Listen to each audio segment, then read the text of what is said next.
तो आज मुंबई डबेवाला आंतरराष्ट्रीय अनुभव केंद्राच्या उद्घाटन प्रसंगी मंचावर उपस्थित असलेले माझे सहकारी राज्याचे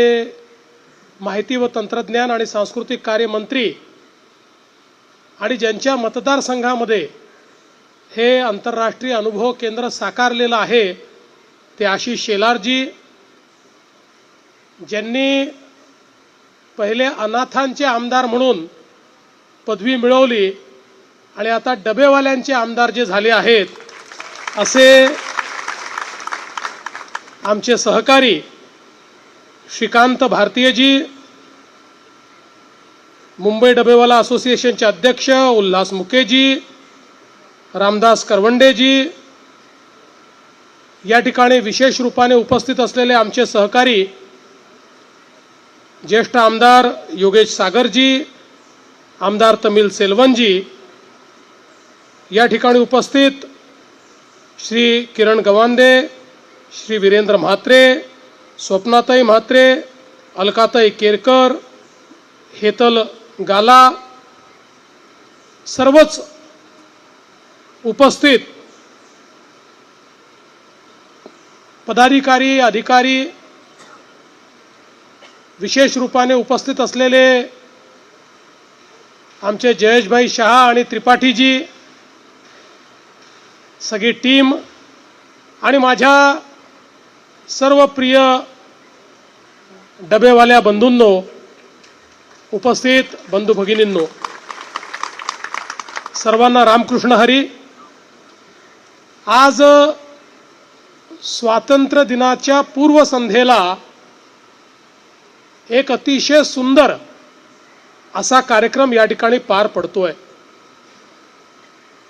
मागच्या काळामध्ये श्रीकांतजींनी पुढाकार घेऊन मला निमंत्रित केलं आणि डबेवाला भवन जे आहे त्याला एक्सपिरियन्स सेंटरमध्ये आपल्याला परिवर्तित करायचं आहे आणि ती जबाबदारी मी घेतोय, तुम्ही थोडीशी मदत करा, अशा प्रकारची त्यांनी विनंती केली। आणि मी श्रीकांतजी तुमचं मनापासून अभिनंदन करेन की तुम्ही अतिशय सुंदर अशा प्रकारचं एक्सपिरियन्स सेंटर क्रिएट केलं। ही सगळी टीम या ठिकाणी जी आहे, ज्यांचं आपण स्वागत केलं, त्यांचं मी मनापासून अभिनंदन करतो की जे मला अपेक्षित होतं की या ठिकाणी खऱ्या अर्थानं माधव बच्चेजींनी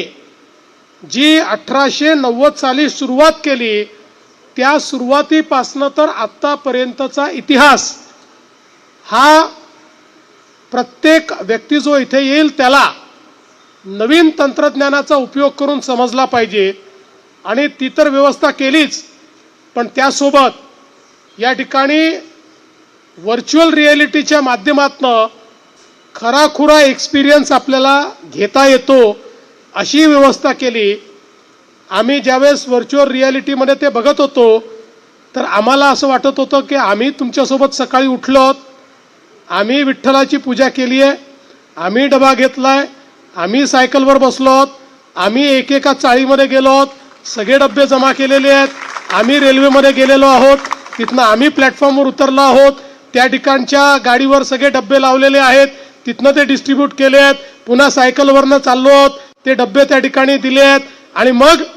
जेवतानाचा आनंद देखील आम्हाला त्या ठिकाणी घेता आला। अशा प्रकारची अतिशय सुंदर व्हर्च्युअल रिॲलिटी की ज्याच्यामध्ये सकाळच्या भजनापासनं तर लोकलच्या आवाजापर्यंत आणि रस्त्यावरच्या गोंगाटापासनं तर डबा खात असतानाच्या आनंदापर्यंत प्रत्येक गोष्ट अनुभवता येते, असा खरेखुरे अनुभव केंद्र किंवा खरंखुरं एक्सपिरियन्स सेंटर हे या ठिकाणी तयार झालेलं आहे। आणि म्हणून मी खरोखर आपल्या सर्वांचं अतिशय मनापासून अभिनंदन करतो आणि विशेष अभिनंदन हे श्रीकांतजी भारतीय यांचं करतो की ज्यांनी या संदर्भात पुढाकार घेतला। खरंय, या 135 वर्षाच्या वाटचालीमध्ये तुम्ही कधी संगणक वापरला नाही, तुम्ही कधी आर्टिफिशियल इंटेलिजन्स वापरला नाही, तुम्ही ह्यूमन इंटेलिजन्सने